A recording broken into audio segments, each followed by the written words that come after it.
আজকে আলোচনা করব সিংহ রাশি এবং কন্যা রাশির জাতক জাতিকাদের দেবগুরু বৃহস্পতির মিথুন রাশিতে গোচর বা ট্রানজিটের কি কি ফলাফল দেখতে চলেছে।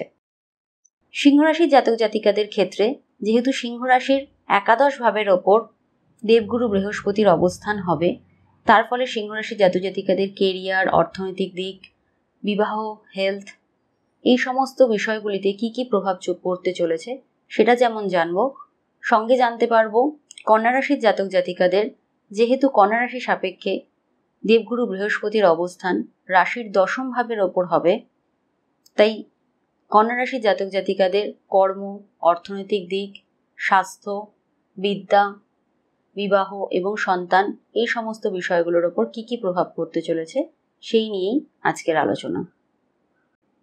এবার আলোচনা করব সিংহ রাশির জাতক জাতিকাদের দেবগুরু বৃহস্পতির ট্রানজিটটি কেমন যেতে চলেছে। প্রথমেই আলোচনা করব সিংহ রাশির জাতক জাতিকাদের অর্থনৈতিক দিক নিয়ে। এক্ষেত্রে সিংহ রাশি, সিংহ লগ্ন উভয়ের ক্ষেত্রে কিন্তু ফলাফল বেশ কিছুটা মিলবে। অর্থনৈতিক ক্ষেত্রে সিংহ রাশির জাতক জাতিকাদের যাদের জন্মছকে বিশেষ করে বৃহস্পতি অবস্থান ভালো, বৃহস্পতি গ্রহটি শুভ অবস্থায় রয়েছে, তাদের জন্য এই ট্রানজিটটি বিশেষ মাত্রায় ভালো যেতে চলেছে। অর্থনৈতিক ক্ষেত্রে অবশ্যই ধনপ্রাপ্তি বা অর্থের আগমন আপনাদের কিন্তু ঘটতে চলেছে এই দেবগুরু বৃহস্পতির ট্রানজিটের ফলে, এবং যারা ব্যবসার জন্য পুঁজি জোগাড় করছিলেন তাদের পুঁজিও আসতে শুরু করবে। কোনো ফিনান্সিয়াল হেল্প পেতে পারেন, কেউ আর্থিক সাহায্য করতে পারে, সেটা বন্ধু হতে পারে, দাদা হতে পারে, মেল পার্সনদের থেকে কোনো রকম আর্থিক সুযোগ সুবিধা বা আর্থিক সহায়তা আপনারা লাভ করতে পারেন। একাধিক সোর্স থেকে ইনকামের পথ আসতে পারে বা একাধিক সোর্স থেকে কোনো ইনকাম শুরু হতে পারে আপনার, বা পুরোনো দিনে কোনো রকম কোনো ইনভেস্টমেন্ট করেছিলেন সেই ইনভেস্টমেন্ট থেকে কোনো রকম লাভ ওঠাতে পারেন এই সময়টাতে, অথবা কোনো টাকা ম্যাচুরিটি হতে পারে, এফডি ম্যাচিওর হতে পারে, যে কোনোভাবে আপনার হাতে টাকা আসতে চলেছে এই একাদশে বৃহস্পতির গোচরের ফলে। অর্থাৎ সার্বিকভাবে বলা যায় অর্থনৈতিক ক্ষেত্রে আপনার বেশ কিছুটা প্রগতি হতে চলেছে এই ট্রানজিটটিতে। এবার আলোচনা করব সিংহ রাশির জাতক জাতিকাদের কর্মক্ষেত্র নিয়ে। মূলত যারা চাকরি করছেন তাদের জন্য কেরিয়ারের ক্ষেত্রে বিশেষ উন্নতির যোগ লক্ষ্য করা যাচ্ছে। একটা ব্রেক থ্রু এই সময় আপনি পেতে পারেন, বিশেষ করে ড্রিম জব পেতে পারেন, অর্থাৎ যে চাকরির ডিজায়ার আপনি করেছিলেন সেই চাকরিতে আপনি অ্যাপয়েন্ট হতে পারেন। ওভারঅল কেরিয়ারের জন্য সময়টা যথেষ্ট ভালো যাচ্ছে। কোনো রকম যারা অলরেডি চাকরি করছেন তাদের ডিপার্টমেন্ট চেঞ্জ হতে পারে, জবে বদলি হতে পারে বা ট্রান্সফার হতে পারে, কিন্তু চাকরি ক্ষেত্রটা কিন্তু প্রত্যেকের ভালো থাকছে। বিশেষ করে যারা নিউ কামার তারা নতুন কোনো চাকরি পেতে পারে, নিজেদের স্বপ্ন ফুলফিলমেন্ট হতে পারে কেরিয়ার ওয়াইজ। এই দিকগুলো কিন্তু ভীষণ ভালো থাকছে যারা সিংহ রাশি জাতক জাতিকা তাদের। এবার আলোচনা করব সিংহ রাশি জাতক জাতিকাদের ব্যবসায়িক ক্ষেত্র নিয়ে। যারা ব্যবসা করছিলেন বহুদিন থেকে, বিশেষ মাত্রায় ভরাডুবি দেখেছেন বা কোনো রকম কোনো প্রজেক্ট আটকে ছিল, কোনো ডিল আটকে ছিল, তাদের কিন্তু এই সময় সেই ডিল বা প্রজেক্ট সলভ হয়ে যাবে বা নতুন করে শুরু হবে প্রজেক্ট, নতুন স্টার্ট আপও শুরু হতে পারে। ব্যবসার জন্য যথেষ্ট ভালো সময় এবং আপনার সেলফ কনফিডেন্স বাড়বে, আপনি নতুন কোনো প্রজেক্ট হাতে নিতে পারেন ব্যবসার ক্ষেত্রে। অর্থাৎ ব্যবসার ক্ষেত্রটাও কিন্তু আপনাদের যথেষ্ট ভালো যাচ্ছে যারা সিংহ রাশি জাতক জাতিকা রয়েছেন তাদের ক্ষেত্রে। পার্টনারশিপ বিজনেসের জন্য সময়টা যথেষ্ট ভালো থাকছে, নতুন করে পার্টনারশিপ বিজনেস স্টার্ট করতে পারেন, কাউকে নতুন পার্টনার হিসেবে অ্যাপয়েন্ট করতে পারেন।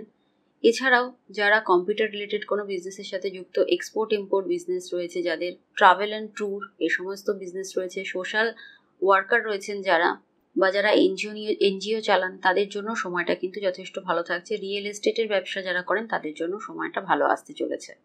এবার আলোচনা করব সিংহ রাশি জাতক জাতিকাদের প্রেম ও দাম্পত্য জীবন নিয়ে। প্রেমের ক্ষেত্রে দেখা যাচ্ছে বহুদিনের পুরনো রিলেশন পরিণতি পেতে চলেছে, নিজেদের মধ্যে বন্ডিং বাড়তে চলেছে বা একে অপরের পরিপূরক বা মনের মিল খুঁজে পাবেন এই সময়টাতে। রিলেশন ওভারঅল ভালো থাকছে। যারা অলরেডি দাম্পত্য জীবনে প্রবেশ করে গেছেন তাদের ক্ষেত্রে কিছুটা ইগো বা কিছুটা অহংকার দুজনের কথাবার্তার মধ্যে চলে আসতে পারে, কমিউনিকেশন মিসকমিউনিকেশনে পরিণত হতে পারে। অর্থাৎ দাম্পত্য জীবনের ক্ষেত্রে বেশ কিছুটা সমস্যা, ইগো ক্ল্যাশ এগুলো কিন্তু থাকছে।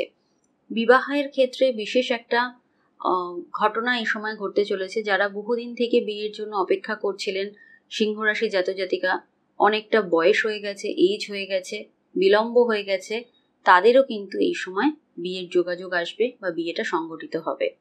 অর্থাৎ এজেড পার্সনদের বিয়ে হওয়ার সম্ভাবনা কিন্তু এই দেবগুরু বৃহস্পতির গোচরের ফলে প্রচুর সিংহ রাশির জাতক জাতিকাদের ঘটতে চলেছে।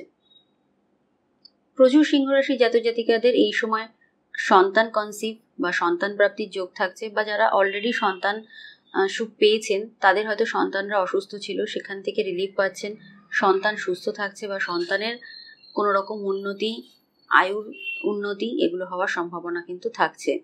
নিজের হেলথের ক্ষেত্রে সিংহ রাশির জাতক জাতিকাদের স্বাস্থ্যের উন্নতি ঘটছে এবং বিশেষ করে যারা ক্রনিক রোগে ভুগছিলেন তাদের কিন্তু রোগ মুক্তি ঘটছে। ওভারঅল সিংহ রাশির হেলথের জায়গাটা যথেষ্ট ভালো থাকছে দেবগুরু বৃহস্পতির ট্রানজিটের ফলে।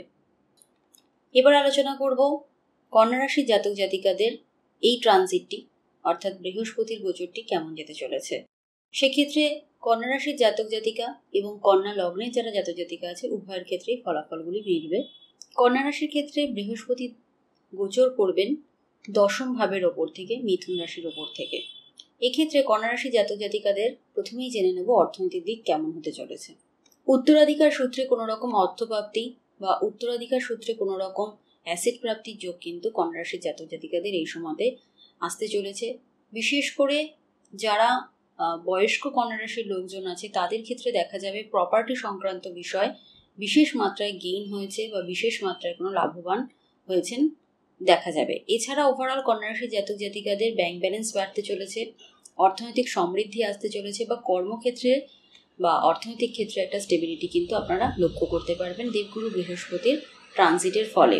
তবে এক্ষেত্রে কন্যা রাশির জাতক জাতিকারা নিজেদের প্ল্যানিং বা নিজেদের থট কখনোই অন্য কারোর সাথে শেয়ার করবে না, তাহলে তারা আপনাদের এই শেয়ার করা কথাবার্তাগুলো জেনে নিয়ে আপনাদের সাথে পরবর্তীতে বিট্রে করতে পারে। অবশ্যই নিজস্ব কোনো প্ল্যান এক্সিকিউট করা যাবে না কন্যা রাশির জাতক জাতিকাদের জন্য। এবার আলোচনা করব কন্যা রাশির জাতক জাতিকাদের কর্মক্ষেত্র নিয়ে। যারা অলরেডি চাকরি করছেন তাদের জন্য কর্মক্ষেত্রে উন্নতি, কর্মক্ষেত্রে সাফল্য, কর্মক্ষেত্রে বিশেষ পদ প্রাপ্তির সম্ভাবনা কিন্তু কন্যা রাশির জাতক জাতিকাদের এই সময় থাকছে।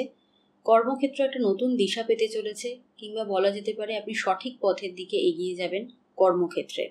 শুভ সময় কর্মক্ষেত্রের জন্য, যেহেতু দশম ভাবের ওপর বৃহস্পতি গোচর করছে সেই কারণে। এক্ষেত্রে কিছুটা এই পর্যালোচনায় দেখা যাবে যে দশম ভাবে বৃহস্পতি থাকলে অনেক সময় দেখা যায় যে নিজের ক্রেডিট অন্য কেউ নিয়ে যায়, এবং সেটা কিন্তু এই কন্যা রাশির জাতক জাতিকাদের এই সময় ঘটতেই পারে। অর্থাৎ আপনার ক্রেডিট বা কর্মক্ষেত্রের ক্রেডিট অন্য কেউ নিয়ে যেতে পারে। কর্মক্ষেত্রের পরিবেশ আগের তুলনায় ভালো হলেও এখনো কিন্তু আপনার কর্মক্ষেত্রে বেশ কিছু জটিলতা বা বেশ কিছু শত্রুতা অবশ্যই বজায় থাকবে। আপনার বস আপনাকে ফেভার করে চলবে বা হায়ার অথরিটি আপনাকে ফেভার করে চলবে, এবং আপনার পদোন্নতির ফলে আপনিও হায়ার অথরিটিতে পরিণত হতে পারেন যারা কন্যা রাশির জাতক জাতিকা রয়েছেন তাদের জন্য। এবার আলোচনা করব কন্যা রাশির জাতক জাতিকাদের ব্যবসায়িক ক্ষেত্র নিয়ে। প্রচুর কন্যা রাশির জাতক জাতিকারা এই সময় চাকরি ছেড়ে ব্যবসায় বিনিয়োগ করবেন বা চাকরি ছেড়ে নতুন ব্যবসায় জয়েন করবেন, নতুন স্টার্ট আপ শুরু করবেন, নতুন আউটলেট শুরু করবেন, অর্থাৎ কর্ম পরিবর্তন। এক কথায় কর্ম পরিবর্তন। আগে আমি চাকরি করতাম, এখন আমি ব্যবসায়ী হয়েছি, এই জায়গাটা কিন্তু কন্যা রাশির জাতক জাতিকাদের তৈরি হতে চলেছে। বিশেষ করে কোন সেক্টরগুলো বিশেষভাবে ভালো যাবে? ফুড রিলেটেড সেক্টর খুব ভালো যাবে।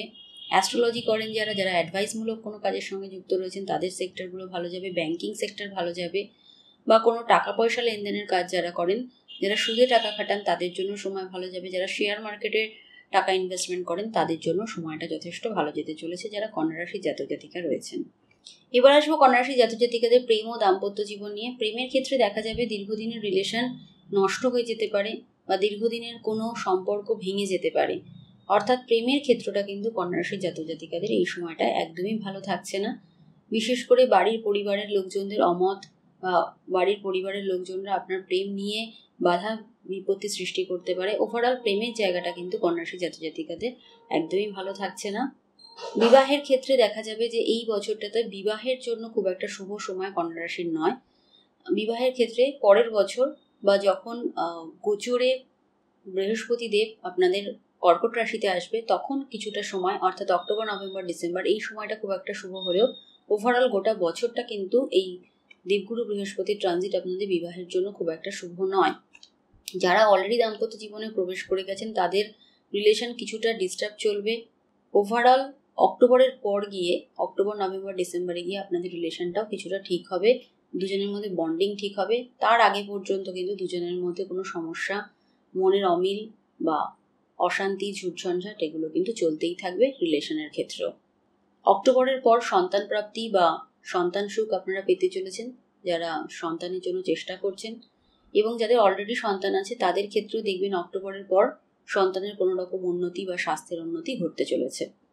কন্যা রাশি জাতক জাতিকাদের হেলথের ক্ষেত্রে দেখা যাবে আপনার রোগভোগ কমতে চলেছে, কিন্তু আপনার পরিবারের লোকজনদের কারোর রোগভোগ, বিশেষ করে মাতৃসুলভ কারোর বা মায়ের রোগভোগের জন্য বিশেষ মাত্রায় মেডিকেল এক্সপেন্সেস বা বিশেষ মাত্রায় খরচা, বিশেষ করে হেলথ রিলেটেড বিষয়ে খরচা কিন্তু এই সময় লক্ষ্য করা যাচ্ছে।